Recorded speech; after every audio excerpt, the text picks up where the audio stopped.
Yeah, welcome everybody. So cool to see all these faces here. That's really awesome. Um, I feel loved, and I need love sometimes. We all need love. So, just a couple of things before we get started with tonight's presentation. Just a reminder that the webinar is being recorded. I ask that you guys keep your mics muted to help out with the background noise. So that way everybody can kind of hear everything that's going on when we're speaking. Your cameras are optional, but I do like the cameras on so I can see all the smiling faces. Keeps me motivated, keeps me pumped up for the presentation. And lastly, if you guys could hold your questions until the end of the presentation, that would be awesome. Um, Feel free, like Miranda said, to pop your questions in the chat box if you need to. There's also a little hand raise little button that you can have that's on the Zoom if you guys want to actually ask your questions in person live. Just hit that little button at the end of the presentation and we will get your questions answered. So without further ado, we're going to go ahead and get started with my presentation. Once again, this is going to be talking about understanding body language using T.E.M.P, and we'll explain that in a little bit. Just a little bit about myself real quick. My name is Aaron Jones. I am a certified dog trainer, and I am the owner of AJ's Wagon Train, located here in Katy, Texas. Got my dog training certification with Animal Behavior College about 4 years ago. Before I became a dog trainer, I was a veterinary technician for about 12 years. And I just always knew that working with animals, specifically dogs, was something that I was supposed to be doing in my life. I've had that niche with animals, and it's just I love it. It's therapeutic for me. But when I was veterinary technician, there was just something missing, just a little bit. I didn't feel 100% complete with my job, so I started volunteering as a puppy raiser for a guide dog organization. And when I started working training dogs, I went, "Hot, that's it. That's the missing piece. This is where I'm supposed to be." So I immediately went and got my certification to become a dog trainer. So enough about me. Let's get started with our presentation here. So this is hold on one second. I need to shrink my notes. Okay, there we go. Perfect. All right. So once again, this is talking about T.E.M.P, and T.E.M.P is an actual acronym. It stands for tail, ears, eyes, mouth, and posture. I know that there's only one E in there, and this is actually written by the late Dr. Sophia Yin, and then also used and made famously used by another trainer named Susan Garrett. And Susan Garrett always talked about she didn't want to make it called T.E.M.P because it just sounded weird. So she kind of combined ears and eyes together. So that, dogs cannot talk to us, but they can communicate knowing what the dog is telling us is vital. Dogs don't speak English, but their body language says a million words to us. And it just lets us know the many signs to let us know how the dogs are feeling. And with this, we'll have a better understanding of the dog's body language, which is going to help us to be proactive and not reactive. There is one golden rule, though, to when reading dog's body language. We need to look at the entire body and what it is telling us. Imagine the dog's body is like a piece of a puzzle. Putting each piece of the puzzle lets us know and see the big picture clearly. Missing pieces could make us misinterpret the emotions that our dog is showing. Another thing to keep in mind is to pay attention to what your dog's body language is when they're acting normal and doing routine things like playing, eating, walking around the house, things like this. So this way you can get a better knowing of what the dog's body language looks like when things are out of the ordinary. Let's see. All right, I'm losing my notes here. Bear with me. And also consider the situation that your dog is in. Are they somewhere where they feel comfortable? Are they with somebody that they know? Or are they with a new person? Dogs are more likely to feel stress or fear around new situations and new people.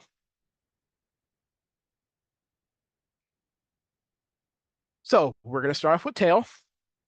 T for tail. T for tail is kind of fairly obvious what the T stands for. So we will cover what the T for tail is. So with the T for tail, we're going to talk about different things. And why do dogs wag their tails? Oh, there's a couple of reasons why dogs wag their tail. It's a way to communicate with the world. The visual signs utilize and reveal essential emotional information. Dogs' tail also helps to spread the unique pheromones, which helps them communicate with other animals. And I like this little fun fact right here. Puppies will only be able to wag their tails once they're about 30 to 50 days old. So I'm pretty sure the next time you guys have a puppy, you see a young puppy, you're gonna be, oh, let me see if it can wag its tail. So yeah, until they're about a month or almost 2 months old, they actually cannot wag their tails yet. That's something I didn't even know until I actually started learning and taking a little bit of understanding about body language. I'm like, well, that's kind of cool. So what can the wag be telling us? There's a lot of things that the WAG can be telling us. And each time we get to these little notes here, I can just kind of have a little bit of a rundown. And then we're actually going to go through a lot of them in detail. I hope that you guys all got a little email to print out the PDF of my handout. I hope you guys hit thumbs up from a few of y'all to let me know you got it. Great. Reason why is because if you notice when you printed that out, it's like it's like 15 pages long. If we were to go through all 15 pages, we'd be here until probably tomorrow morning. So I just want to be able to go through the main things here and actually give you guys all the information you need. I like to overload people with information because let's face reality, if we overload people with stuff, then they're probably more than likely going to take in about 50 to 60% of it. Plus, you're able to learn the stuff that you do. And if you are those big time readers, then hey, you get to learn as much as possible. So we're just going to go over the main things, and then you guys have everything to look over later on. Plus, I want you guys to be able to have that as a go-to whenever you need it. It's always there for you. So once again, we have what the body can be telling us. So we have, the tail wagging, things like that. It's described as the high full tail body wag is best described as the helicopter wag. The more the dog is wiggling and wagging their tail, the more positive the emotions are. When a dog has its tail between its legs, that's going to be indicating that a dog's in fear or discomfort with the situation, person, or anything that the dog could be around. It also could be a show of submission from one dog to another, and the pup may feel threatened. If you see this, your dog may not feel comfortable. So we've got the full body wag here. So once again, full body wag, you've got an excited dog, happy, friendly, welcoming dog. Intimidated dog is, we have the tail low between the legs. They're intimidated, vulnerable, anxious, afraid. They're scared. We've all seen that. Now, there's one thing to note. There are a couple of breeds that actually have a natural carriage where they carry their tail between their legs. So it's going to be a little bit harder to be able to understand what's going on with that tail. And those are greyhounds, Italian greyhounds, whippets, and salukis. So this is another reason why it's really important that you pay attention to the whole body as a whole instead of one section.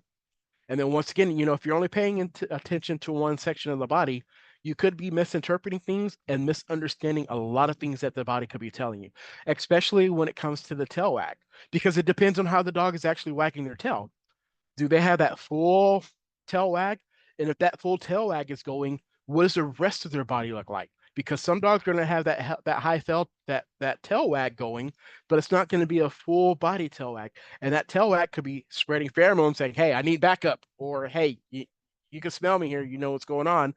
So we need to look at the rest of that body and those eyes and the ears and things like that, so we all know what's going on there. So that's the reason why that tail is very, very, very important. I want to make sure I'm not missing anything here. Nope, I'm not missing anything for tail. All right, so we're going to continue on now to the ears. Dogs have different ears. Dogs have different ear sets, I'm sorry. On some dogs, ears may be different. Dogs like Labradors have floppy ears. Border Collies, they have those perky ears. No matter what ear set a dog has, you can still see a clear alertness with the ears when they're held high. The muscles in the dog's skull allow people to rotate their ears in different positions. It's easier to read the signals of pricked ears than it is when they're dropped, or real rosebud ears with those similarities. Okay. Slide that here. All right, so there's a couple of things that we have, to look at when it comes to the ears.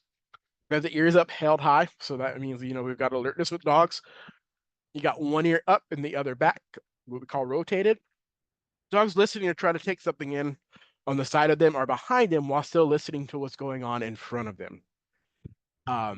We've got the ears held up high on the head. It's a confident or focused dog on something. A little close to the alertness, but not quite. When we say the ears held up high to the head, they're kind of almost going to be pinned. And then we have the ears pinned to the back of the head, that got the ears all the way back. And we're going to see some pictures of that. That's a submissive, worried, or fearful dog. Then we've got the rosebud ears. We'll talk about the rosebud ears a little bit coming on because people are probably like, well, what are rosebud ears? And then when you see it, you're going to be like, oh, I know what rosebud ears are. So canine body language can often be puzzling, and it may not make sense to us unless we set out to understand it. How your dog holds their ears can be the way that they're telling us about their mood, and how they hold their body can give us clues about their feelings and the message they are sending. However, ears is just one section, like we said, of the puzzle. So you should always look at the complete picture to appreciate your dog's communication. Is their body tense? Are they relaxed and happy? Do they have both ears upward, or is one ear up and one ear down? So we have pictures here, the ears up, ears rotated, and the ears pinned back. So ears up, your dog is alert and listening. He may have one ear up and the other semi-alert too. So we kind of have that, not like the one in the middle picture, but it's a little bit different, where it's kind of like the flop ear. Um, we have the ears rotated. Once again, the ears rotated. This may be different directions. And once again, it means they're listening to something coming in from different areas. So they might be listening to you, giving them commands, but at the same time, they're like, hey, I'm hearing something in the background here. I'm hearing another person. I want to take that in. It's amazing how dogs can actually listen to multiple things at one time. I wish I could do that sometimes. Be able to listen to a few people talk to me. Um, so we got the ears held back. This is the pin. This is most likely a stressed dog, which could be through submission.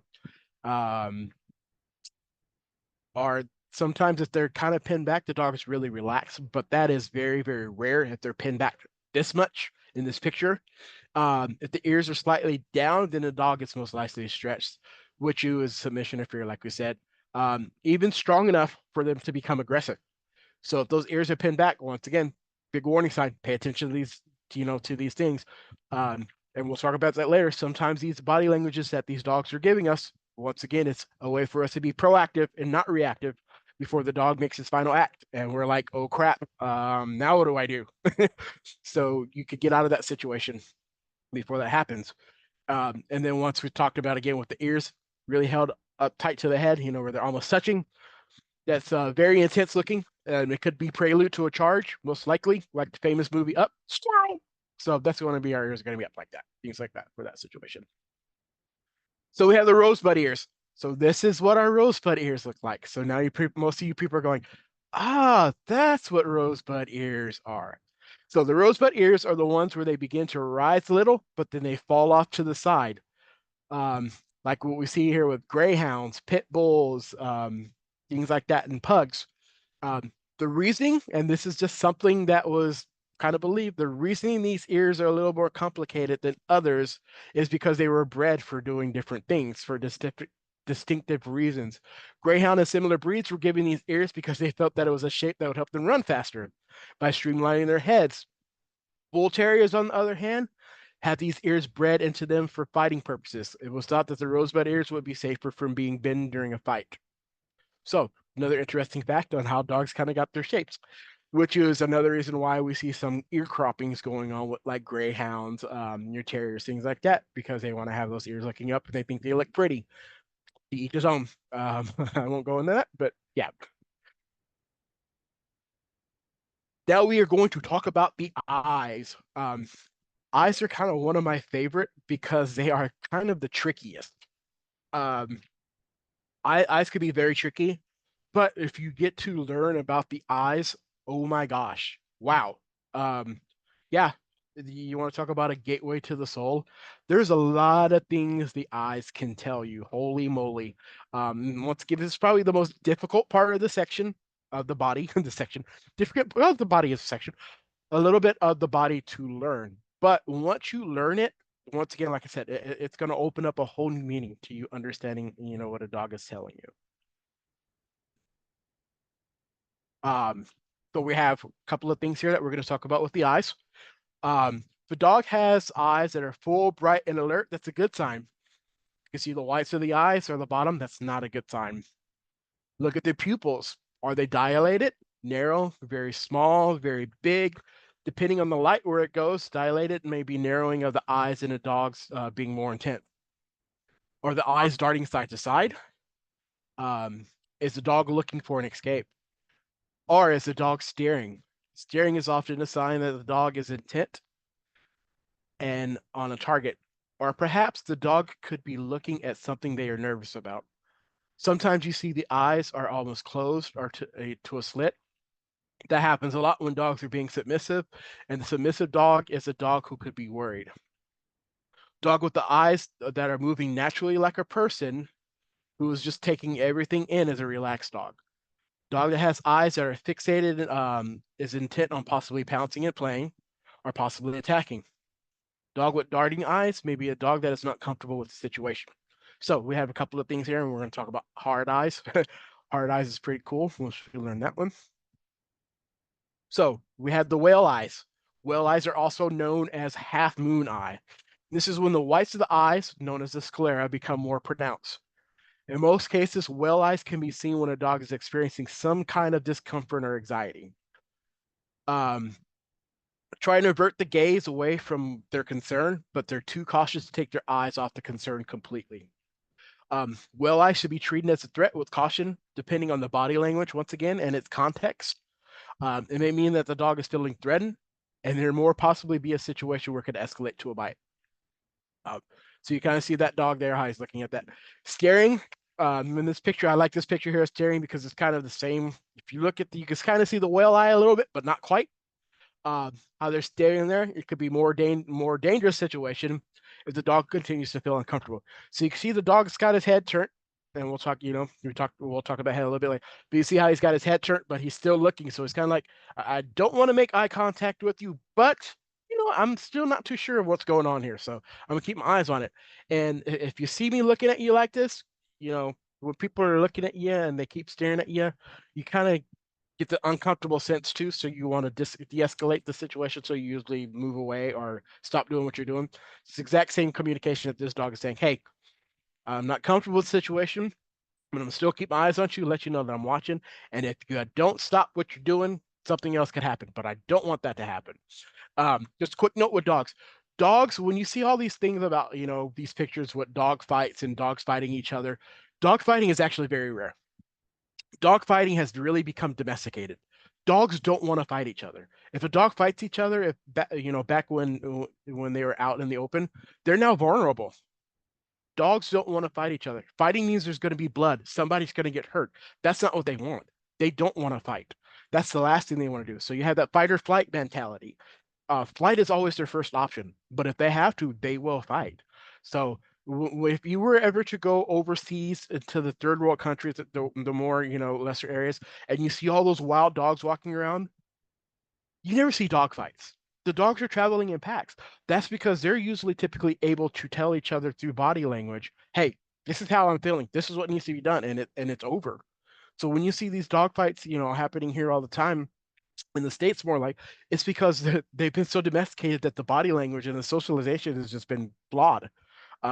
So once again, really important for us to be able to pay attention to dogs' body language so we can help them to express their body language to also help them to be able to communicate more and be safer in our society, in our homes. So pupil dilation, this is a really tough one here. Pupil dilation is really, really hard to see because it can, number one, you have to really be able to look at a dog's eyes to figure out what's going on. Number two, it matters with the light and what's going on. I just like to share this because there might be times that you're able to see it. Plus, it'd be kind of cool, just to learn. This is also one of the ones that if you do see the pupil dilation, you really, really need to know the areas that you're on because pupil dilation could go from being an excitement to being really, really nervous and scared. So we need to look at the area they're in, the environment, what their body's telling us. And also, learning your dog before they're in these situations so you know what they're like. So pupil dilation could provide vital clues as to the dog's emotional state. Dilated pupils can occur in low light conditions to assess the dog's vision along with light into the eyes. In other instances, it occurs as an involuntary response due to the sympathetic nerves system being activated. Dilated pupils can indicate the dog is feeling some form of stress, fear, or arousal. So notice there, stress, fear, or arousal. So it could be something. But at the same time, arousal doesn't always mean good. Um, so arousal could actually be overstimulated. So we want to get a dog out of that situation because they're overstimulated. That's our reactive dogs. So do we have dogs that are reactive to other dogs? So they're aroused, but we don't want them acting like that because number one is inappropriate behavior. It's unsafe, especially if you've got a big, huge 90-pound dog that's attached to another end of the leash. You want to save your shoulders. So arousal doesn't always mean good. The whole body, including the body language, are signals, and they should be observed in order to totally figure out and to be able to completely interpret. Sometimes body language signals paired with dilated pupils can be very subtle. Hard eye. So there is that hard eye stare. Um, Hard eye can be difficult to describe, but if you've ever been on the receiving end of a hard eye, it is something that you will never ever forget. And it's you understand what I'm saying. It's the direct eye contact. It's not polite in dog communication, and it is used for the purpose of warning or as an indirect threat to another party, with intent of further action should the party not heed the warning by moving away. So here's that hard eye. Um, it's kind of the same thing. I don't know if you ever had mom or dad give you that hard eye when you were a kid and you just kind of knew they didn't have to say anything, but you had that hard eye like you're like, yeah, gotcha. That's what this hard eye is. Uh, in this picture, just I love this picture because if you were to look eye to eye, you're like, it kind of you get that sense, and this is just a picture um, of what that hard eye is. So that's the hard eye. All right, so now we got mouth. Big old mouth, and we're going to break things down here. There's a couple of things that we're going to talk about. We're going to talk about the actual physical mouth, and we're going to talk about the mouth. I'm sorry, physical mouth and the sound. Sorry about that. Dogs do a lot more with their mouths than just eat and drink. Um, Even though they can't use their mouths to talk, the way that they position their lips, jaws, and teeth speaks volumes. When your dog is relaxed and happy, he's likely to have his mouth closed or slightly open. If his mouth is open, he may be panting, or this, the way to cool their bodies, or your dog might be showing their teeth just slightly open. Dog who is frightened or feeling submissive may have their mouth pulled back a little bit or closed. Uh, um, and then they also might have it slightly pulled at the corners. He may be flicking his tongue in and out, or he may be licking as he's interacting with another person or an animal. When he's feeling uptight, he may yawn in an in a certain type of fashion there. Let's see, my notes are going slow. Sorry, bear with me, guys. Some dogs show a submissive grin when they're feeling extremely submissive. They pull their lips up vertically and display their front teeth, the canines and the incisors. This signal is almost always accompanied by an overall submission body posture, such as a lowering of the head, yelping, whining, squinty eyes. Only some dogs grin this way. People sometimes mistakenly think that a dog is being aggressive when in fact he's grinning submissively and trying to communicate that exact opposite of aggression. So just because the dog's kind of giving that grin doesn't mean they're being aggressive. They're actually kind of saying, hey, I'm a little, it's kind of like squinting with us going, we're not happy with the situation there a little bit.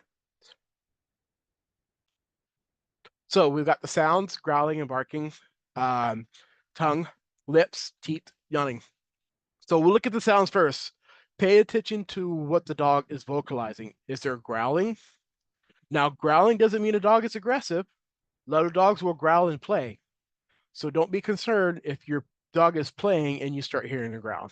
However, growling with some other signals, like seeing the whites of the eyes or staring or pinned ears, are not a combination that is good. This is a dog that is showing you discomfort, and you need to listen to that growl. Respect the growl. This is extremely important to note that growling may be absent because a lot of dogs have been disciplined for growling, something you should never do. When a dog is repeatedly disciplined for growling, the dog will lose their voice, and you don't ever want that to happen. A dog growling is saying, hey, I'm uncomfortable with the situation. Please take me out of it. This is vital information that the dog is telling you. Never, ever, ever discipline a dog for growling. This is their way of saying, I'm uncomfortable. When you remove the growl from a dog, the only thing that is left is the bite. The growl is an excellent indicator for you. When you hear it, you want to make a plan to help. You want to make a plan to help condition that dog. So they are more comfortable, but in the moment when you hear a growl, get your dog out of the situation. This is something that I can't stress enough. Respect that growl. The dog is telling you something. Never take that growl away, because once that growl is gone, only thing that's left to do is the dog's going to bite. Dogs bark for a reason. There's a lot of reasons why dogs bark. Um, they might be barking to get attention. They might be barking because they're alert to let you know, hey, something's not going on with the situation. They could be barking because they are stressed. I'm not happy with the situation. I need help. We need to look at the environment they're in, and then we always need to look at the temp. What are their tails telling us? What are their ears, eyes, mouth, or posture? What are they telling us of that situation?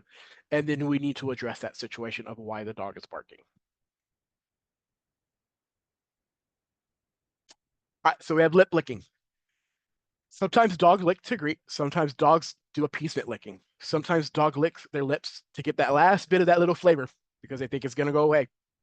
Sometimes dogs lick themselves persistently because of allergies or some other medical issues, or because of compulsive disorder. Sometimes dogs lick their lips because they're stressed. So canine professionals have a tendency to overreact and call any lip licking stress licking. It's not necessarily. It might be let the dog rest of the, I'm sorry, let's look at the rest of the dog's body language and help decide what it is or isn't. When we see the lip licking and the excessive lip licking, it's going to be they're doing it and it's been going on for like 10 minutes. You go, wait a minute, dude. I know there's no more flavor left there. You know, what are you licking your lips for? There's also been saying that people lick dogs with their lips to help keep their nose cool, things like that. Those are all kind of wives' tales that haven't been proven, but we do need to look at the excessive lip licking. And in this picture here, you can see another indicator that's going on. Look at the eyes. See the little whites of the eyes there a little bit? So that dog is not just licking their lips because they're happy. A little situation going on there. So we need to figure out what's going on. Remember the whites of the eyes? Dog is uncomfortable with the situation. So what are they uncomfortable with the situation for?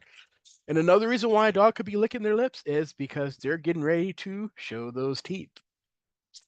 They're getting that person's attention or that threat's attention down to that mouth to say, hey, I'm about to show those teeth. Because some ways with dogs, this is their communication before step 2. It's lip licking and then it's the teeth. So maybe we'll heed the warning with just the lip licking. We have the yawn, what I like to call the stress yawn. And I'm doing it now. It's actually true. Yawning is contagious. I'm pretty sure one of y'all are going to be doing it now that I just did. I'm pretty sure you remember in class, somebody would yawn and we would yawn. And it is actually true. It is absolutely contagious. And sometimes dogs just yawn because they're tired. Once again, we need to look at the whole body as a whole. Usually, typically, when a dog is doing a stress yawn, it's going to be more than one yawn. They're going to yawn 2 or 3 times. And a lot of the stress yawns are really going on that I've seen personally in the dog world with as a trainer and as a vet tech is a lot more when we're actually training the dogs. This is more training based than it is in a stressful environment. You're going to see those repeated yawns, and that's just because it's the body's, well, number one, yawning also is a way of the body taking in more oxygen. So they could be over exagerated, and they are, they're stressed. There's just been so much going on, so their body's needing more oxygen. So we need to look at that situation. Have we been running back and forth through training? Do we have a rescue dog in this situation? They're doing that constant yawning. All right, well, let's go ahead and, we don't have to stop training, but hey, let's give them a 5 or 10 minute break and then we'll move on, things like that. So it doesn't necessarily mean with yawning that you have to stop the situation they're in. It could be, once again, looking at the whole body as a whole, but are they yawning? Because they just need a 5 or 10 minute break from what's going on. All right, showing the teeth of the snarl. As clumsy as some people are at reading canine body language, This one is pretty hard to miss, y'all. When the lips curl and all those shiny white things are exposed, the message is usually pretty clear. The snarl is telling us that it's accompanied by very hard eyes, uh, while the ears may be pricked hard forward and pinned back. Depending on whether the dog is being offensive or defensive in the aggression. We'll talk about offensive and defensive a little bit later, just so you kind of know. No, we're not talking sports, but yeah, we are talking about offense, defensive. So once again, yep, this is pretty clear to see. Dog's not just showing you the teeth there. Also, look at that tail. You can also, obviously the tail's not going to be wagging in this situation. That tail's going to be pretty doggone stiff. And we'll talk about body in a little bit. So if you have a moment, take that picture in and remember that because we'll be talking about it a little bit later. All right. So commissure. Yeah, little fancy name here. Commissure is just a fancy name for the corner of your dog's mouth.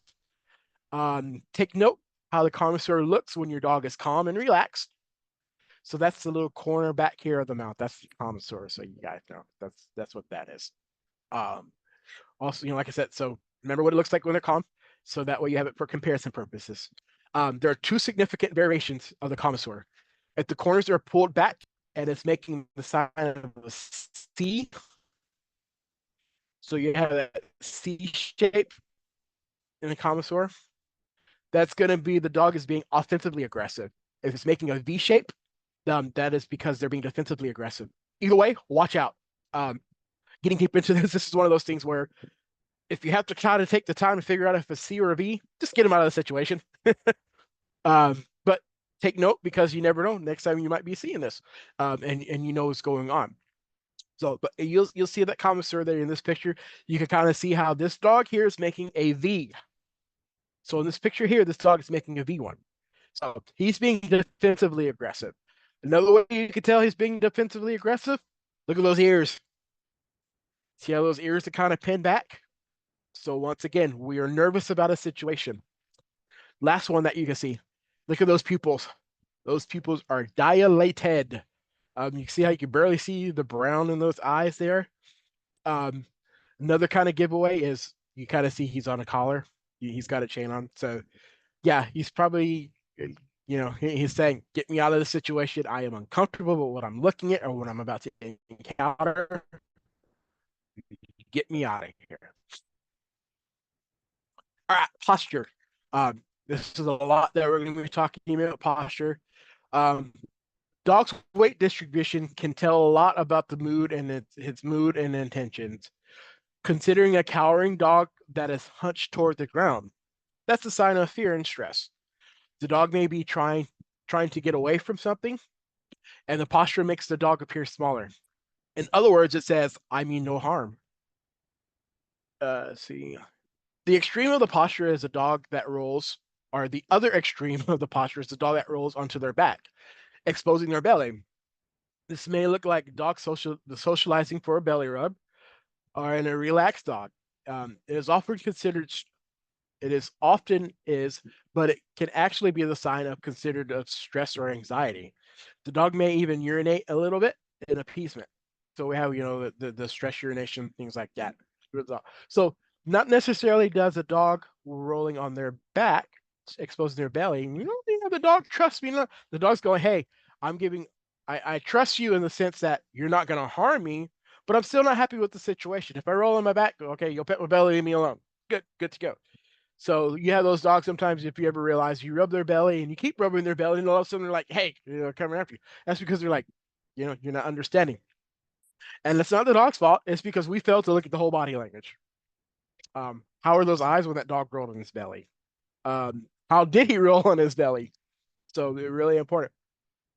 The opposite posture is when a dog weight shifts forward. This dog is trying to get closer to something.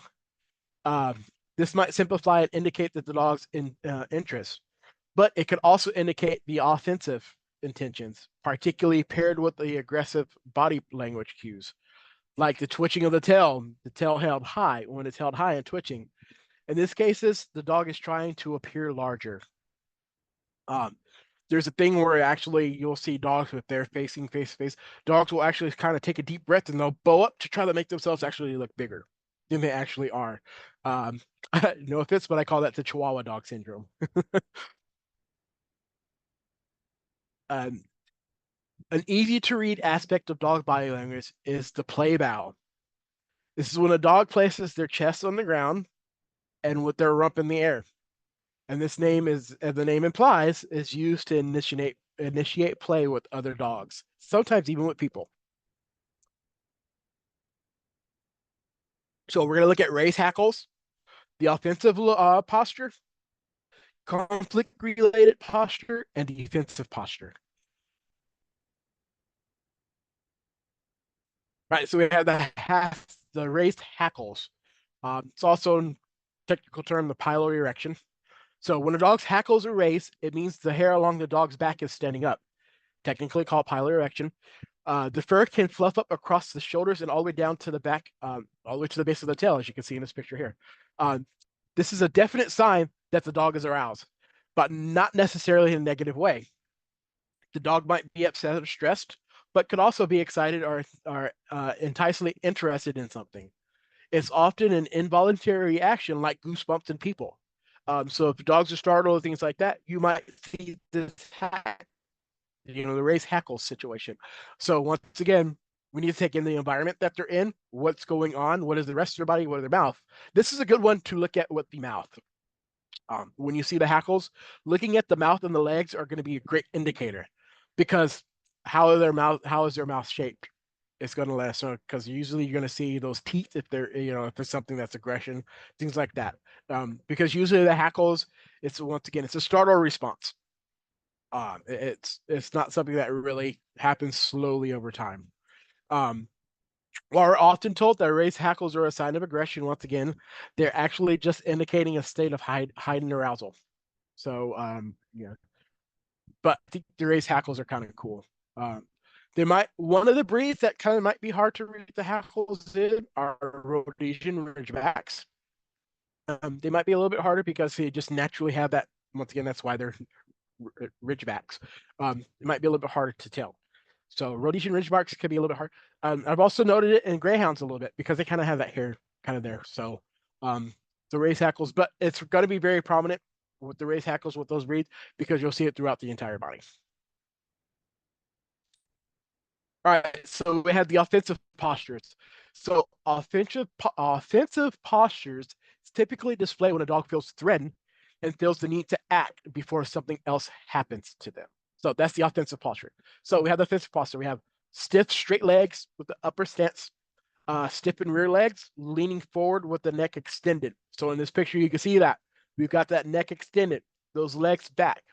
The reason why that head is extended and that leg is further back, if you look at that left leg, think of a track star. We just finished the Olympics, so we've seen track. What does a track star do when they have that at the starting line? They're ready to go. They're ready to go forward. So that's offensive posture.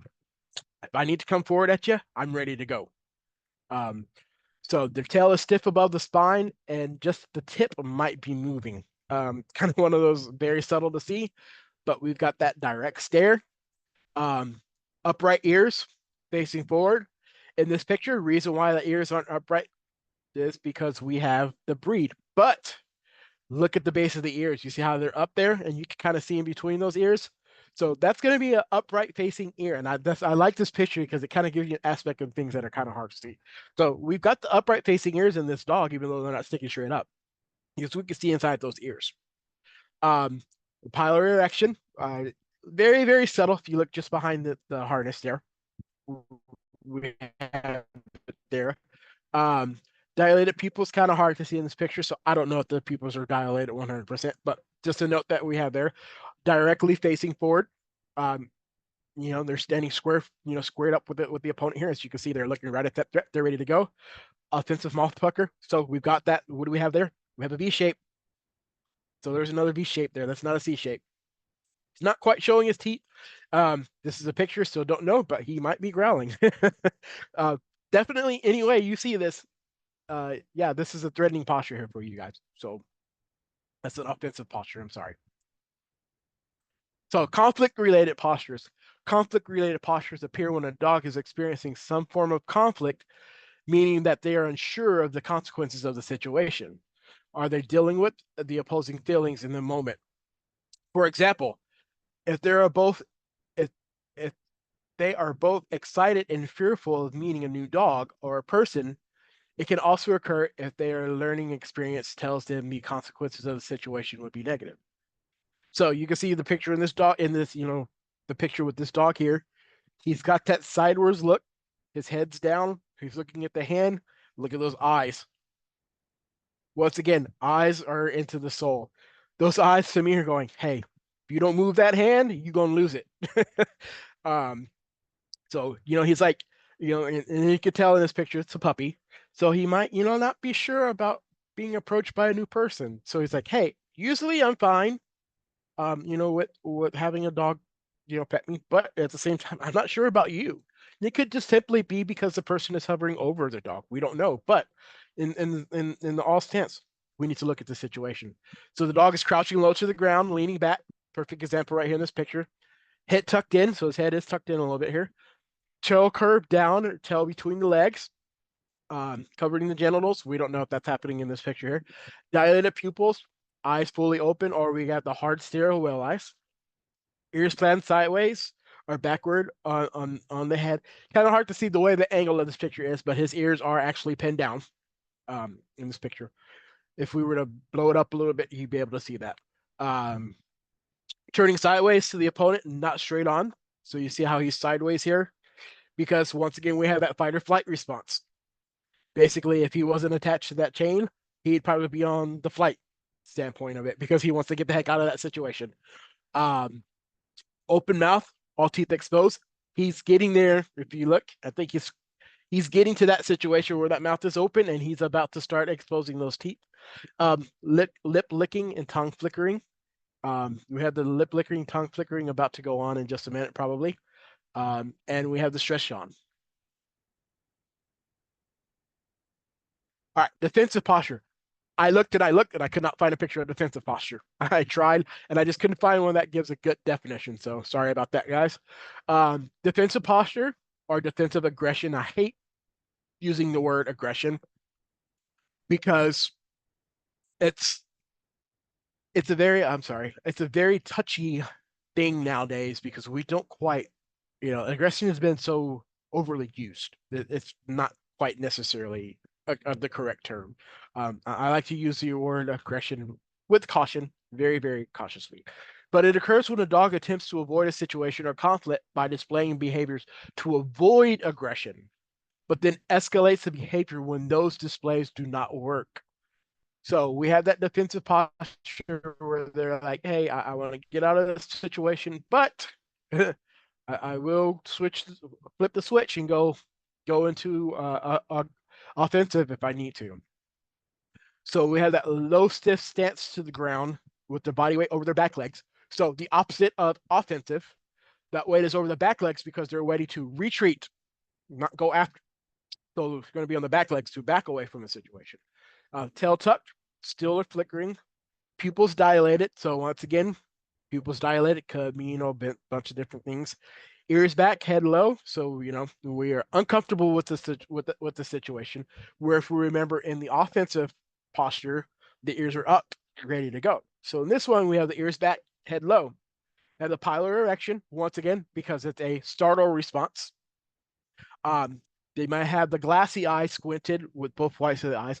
We didn't talk about the squinted eyes a little bit. Just because it's in your papers. Sorry, I forgot about that.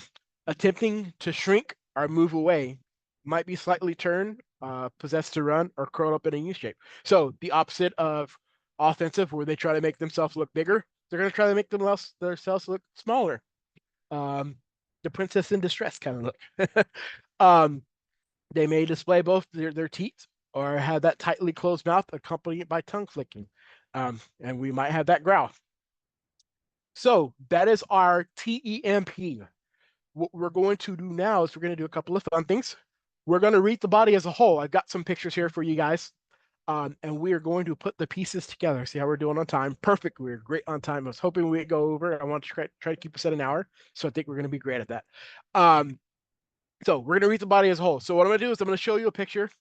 And in that picture, I'm going to give you a minute or so to kind of figure out what you think is going on or what your signs are, what the signs are of what is going on with the situation. And then I'll have a slide afterwards that's going to show you the situation. So here's your first one. I don't know why there is a squiggle in there. I apologize, but it's there now. So here we have a picture of basically a veterinarian with a dog. So, and we want to look at the dog there. What is that dog telling us with the body language? So we have the T.E.M.P here going on. Give you guys a few minutes there. I'll give you a hint. The dog's not happy. In most of these pictures, the dogs aren't going to be happy. But we have that going on. All right. Couple more seconds for y'all to figure this one out. The little squiggly is getting on my nerves. I don't know why it's there.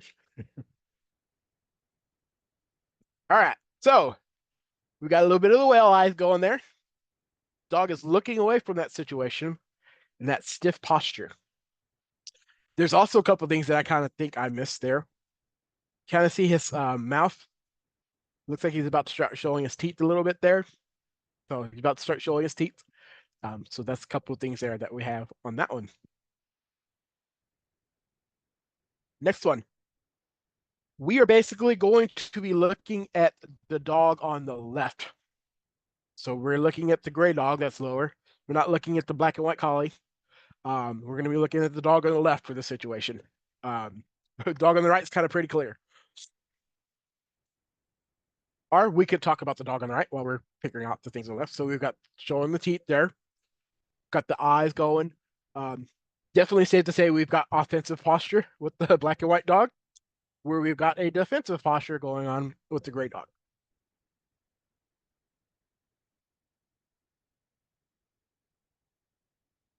Why does that have head? My arrow's backwards there. Or no, it's not. It's right.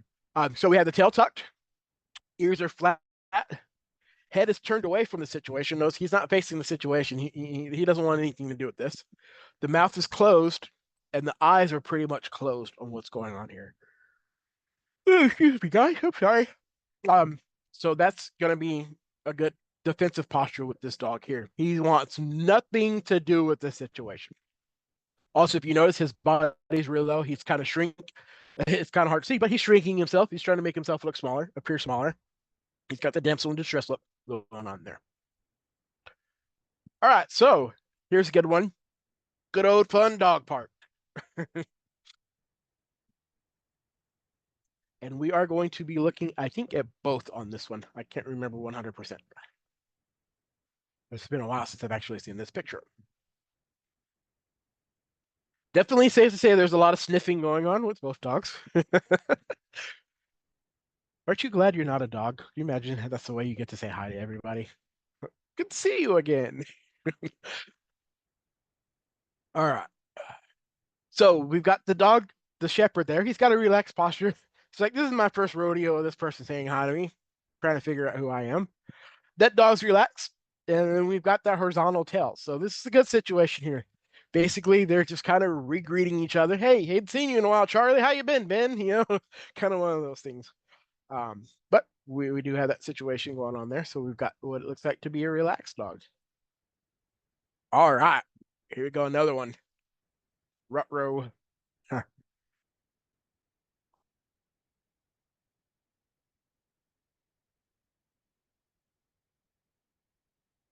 And I will give you a hint on this one. The dog on the top left, if you kind of look at his eyes there, he kind of went, oops. Yeah, I kind of overestimated you. So this is kind of the opposite of offensive and defensive. The dog on the floor in the big picture is actually the offensive dog, and the dog standing up is the defensive dog.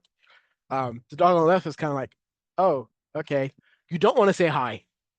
I'll leave you be now. So we have that tail up, baring our teeth. And he's remaining on the floor. He's ready to go, but this is kind of him. This dog is about to has actually in this picture he's already flipped, and the situations have flipped from there. The dog that was standing up was the offensive dog, and the dog on the bottom was the defensive dog. We're actually seeing this dog going in from defense to offense in this situation because he's still remaining on the floor, so that's still a defensive posture, but he's showing those teeth and that tail is up, so he's ready to go. So this is a great picture showing a dog switching from defensive to offensive posture, in my opinion. The dog is switching from defensive to offensive posture. Also, look at those ears. See how those ears are straight up now? He's ready to go. He's taking it all in. And we have that hard eye. We don't see it directly, but I can guarantee you that's hard eye right there. And you can see it in the other dog. Look at the dog's facial emotion. That's a oh crap. Yeah, I'm sorry in this picture. So lastly, the good old play bow. So this is a picture of the play bow. Cute little puppy. Let's see what's going on here with him.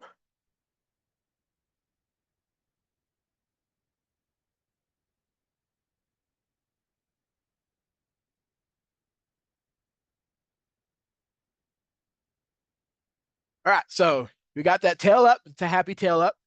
Pupils dilated, so we've got happy arousal. Pupils dilated. Mouth is open. That's optional, not quite. It could be his mouth is open because he's about to start doing a little happy growl. It could be the initial play growl. But that front end lowered. So this is what we're talking about with the play bow. Shoulders on the ground, butt sticking up in the air. Actually, I have one more slide. And this slide is titled, "This is not going to end well." Just so you know. Little hint, hint. And we're looking at both dogs in this picture. For most people, it's kind of clear cut. Usually, perfect example of this is a situation for you to be proactive and not reactive. The reason why I'm doing this presentation. So we've got that fixed gaze, also kind of the stare. Both of them have that fixed gaze. They've got the staring going on. We've got the fearfulness there because if you look at his stats, he's kind of wanting to go forward. Both mouths are closed. So they're both of these dogs here are at an offensive posture. They haven't quite figured each other out. So this is not going to end well. And I think another reason why this isn't going to end well with this situation is both of the body language communications are exactly the same. They're exactly the same. So this is when we don't want a situation, and why I love this picture is this is a situation where we don't want to go, oh, let's see how it plays out. We'll let the dogs do what dogs do. Absolutely not. Because that's when we need to be the advocate. It's our time to be the advocate for our dog. And if at the least with a situation like this, we get them out of that situation, relook at the situation, pull them away from what they're currently in, let them relax, and then we can re-engage again. So it doesn't necessarily in certain things, and this is all up to you and with your experience. When we get a dog out of a situation, we can always reevaluate the situation and make a decision from there. Okay, did they just need a moment to relax and to, once again, the stress job? Do they just need a moment to relax, woosah, and can we resume back? Or is this something we need to, discontinue altogether, or we'll try it again tomorrow? This is a perfect example of let's pull this back. Let's see how the body language shows, and then we'll go from there. Because this is unsure right now. This is a deadlock situation. Oh, it's going. And I lied. I got one more slide. All right. Besides the happy puppy, this is my other favorite one. Yeah, and on a happy note, look at that tongue. So we got the relaxed eyes are almost closed. This dog is in heaven right now. Mouth is open, tongue explodes. Look at that relaxed body. Look at that hand. This dog is in heaven. I think the only way this dog would be mad is if we stop petting him. Why did you stop petting me? That would be the only time that this dog would be mad. So one more thing we're going to go over real quick here is the ladder of aggression. I always like to show the ladder of aggression just because it talks about how things can escalate if we are not proactive, if we become reactive, because that dog is trying to tell us things. So the ladder of aggression is a depiction of the gestures that any dog would give in response to an escalated or perceived stress or threat. Now, a little note: dogs may progress to avert aggression within seconds during a single episode if the perceived threat occurs quickly and at close quarters. So, green is good, red is bad. So we have our dog there that's in a situation, they're blinking, licking the nose, yawning. So that's going to be the start of our, and this is going to be in a situation where the aggression ladder, going to be in a situation when the dog is uncomfortable. So dogs just approach an uncomfortable situation. So they're going to start off yawning, blinking, nose licking. Then they're going to turn their head away because they're like, once again, if I turn my head away from the situation, it's going to go away. Then they're going to turn their whole body away. They're going to do the sitting, the pawing, just please, please, please go away. That's my version of pausing. Please go away. Then they're just going to start walking away from the situation if they can. Because that's their last fight or flight. So this is that last sense. All right, I'm going to flight. Then we have the creeping the ears back because now they're starting to go from that defensive to offensive. Standing crouch, that tail tuck, because they're kind of transitioning in there, displaying the teeth, threatening posture, growling, from growling to snapping to nothing else left but to bite. So that's our canine ladder of aggression, just so that way you guys kind of understand what's going on there. Little credits I have to give to some of these slides there. Dr. Sophia Yin, Susan Garrett, Kendall Shepard is the original inventor of the canine ladder of aggression. And then All Things Dogs. All Things Dogs are the ones that I got those test slides from to show you the different situations on what's going on. All right, Q&A time, y'all. Awesome. Thank you so much, Aaron. That was a ton of information. If folks have questions, please go ahead and put them in the chat box now. I hope I didn't overload everybody. It's, there's a lot of overload, right? It's like reading body language is kind of like reading a dictionary. There are so many possible words. It is, but it's so important. Yeah, it's so important. I think it's the biggest thing that all of us can learn to help our dogs and help other dogs. Do we have any questions? Hands raised. I think you made a whole bunch of experts tonight. Everyone knows everything they could possibly need to know now. I'm sometimes good, but I'm not that good. So while folks are thinking, just a few quick reminders. Again, thank you to the person in the chat who asked for a reminder of where you can donate. So that's everydogaustin.org/donate. If you're in the Austin area, we're about to have a party. So check that out on our Facebook or Instagram. You can always check on Aaron's stuff on Facebook, or at least on Instagram at, what's your handle on Instagram, Aaron? I actually really don't use Instagram that much, to be honest. Okay, well, he exists on Instagram. I do exist on Instagram. I think it's at AJ's Wagon Train. Probably, I think so. I just tagged you in things. Yeah, I think it's and at then AJ's, I will. And I just saw that on Instagram. I think it's at AJ's Wagon Train, and then also I'm on Facebook at AJ's Wagon Train. Or you can always just reach me directly on Facebook, Aaron Jones. Whichever way you want to reach me, I'm always here for you guys. Either way you want to get a hold of me, any questions. Nicole asks, is there a good book to read on body language? To be honest with you, there's a lot of books out there that talk about body language, but I honestly just like to Google and search body language just because you're able to get a better sense of things. And be able to see a lot of other things. That's how I did this presentation. Was I looked up a whole bunch of different situations and a whole bunch of different things, so that way I could get a more clear picture, because there's just so much on body language. I don't personally have a good book that I could recommend on body language, but I'm pretty sure there's one out there. I have two I can recommend. So one of them is the Lily Chin dog body language book. It's like a cute little picture book. So it is not meant to give you all of the details, but it's meant to be a very cute overview. So I'll provide a link for that in Cool. the follow-up. And then there's a fabulous newer dog body language book. It's like a textbook. It is a hard copy. It is filled with photographs. It is lovely. It is a textbook. But I'll include the links to those when I send out the recordings so that you have those in addition to the recording so that you can watch all the examples that Aaron Awesome. gave See, again. Miranda has it. So Yep. Sydney asks, can you reteach a dog to start showing these signs before escalation? My dog escalates in what feels like 0.5 seconds. She used to be very, she used to be a very dog social and has a lot and has regressed a lot within the last 6 months. Sydney, unfortunately, you cannot reteach a dog to display their body language.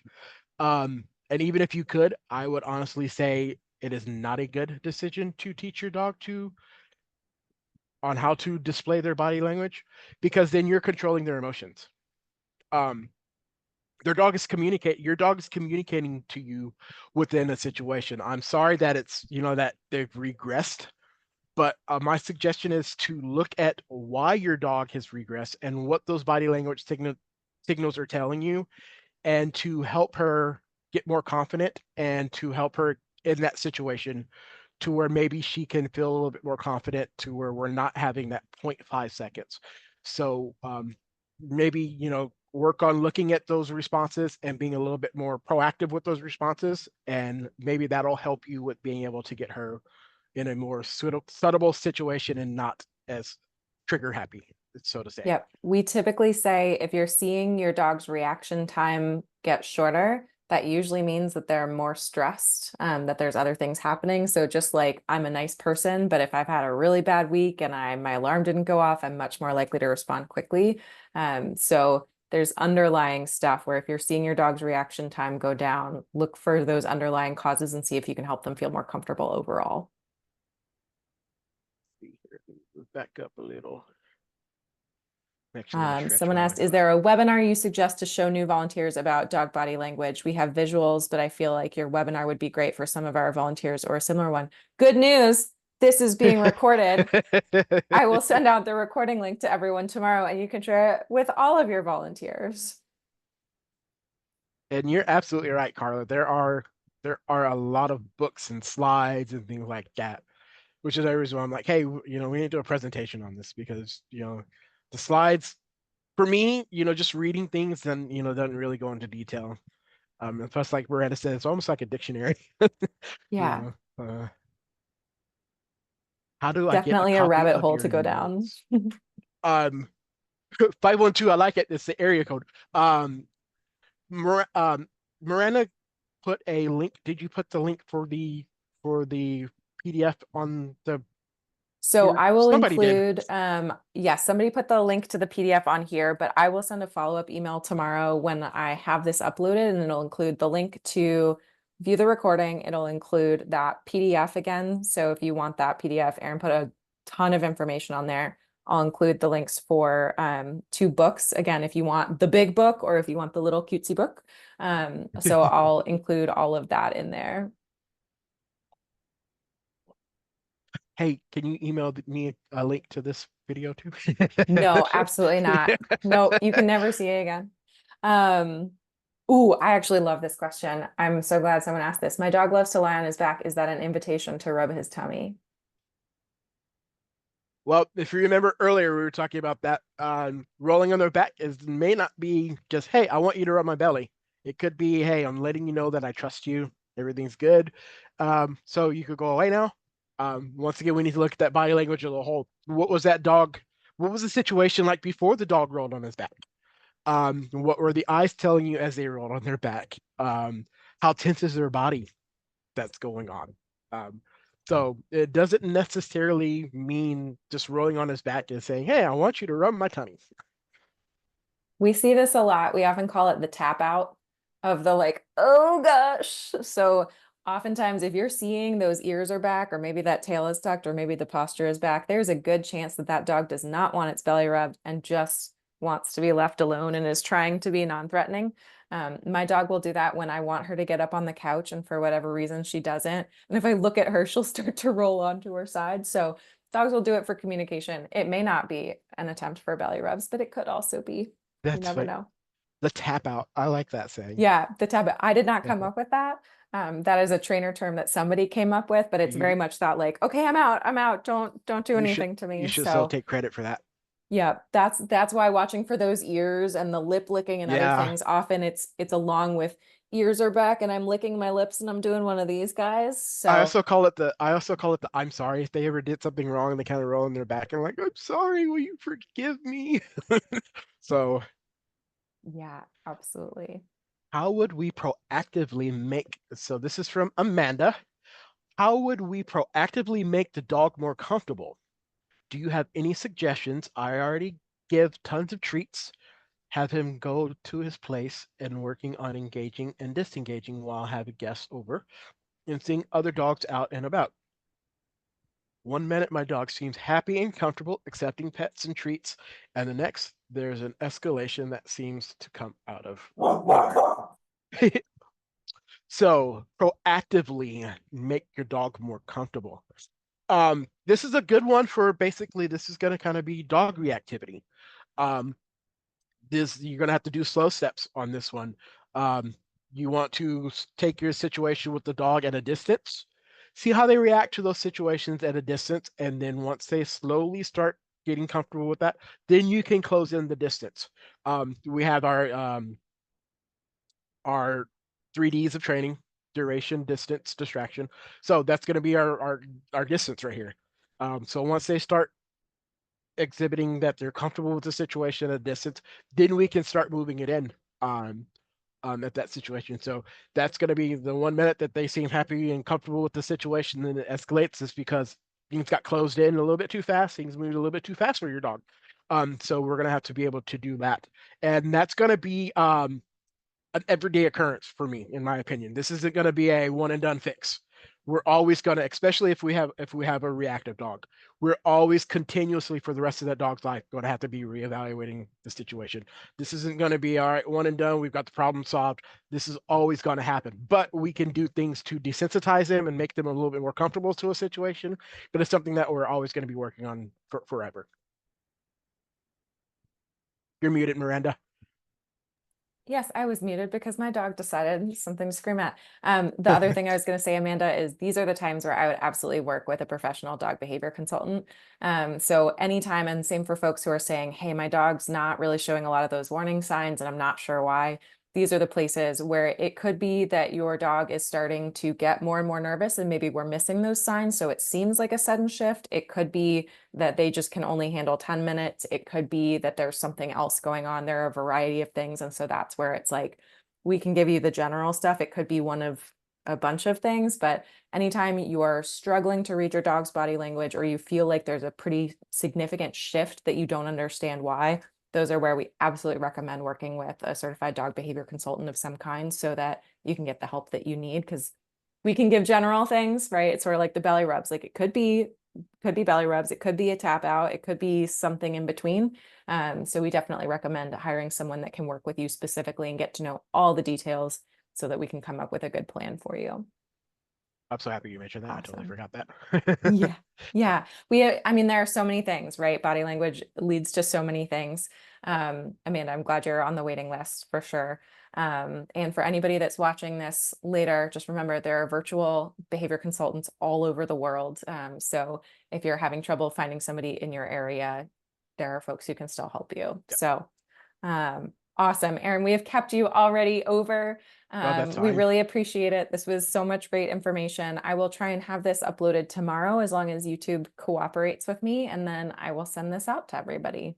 So thank you so much to Erin again for being part of this, and thank you to everybody who was here. Thank you for those who donated to be here. We really appreciate all of you caring about the dogs that we live with and making their lives better. Thank you All guys for right. having me. You guys have a great week. Have a good night. Bye.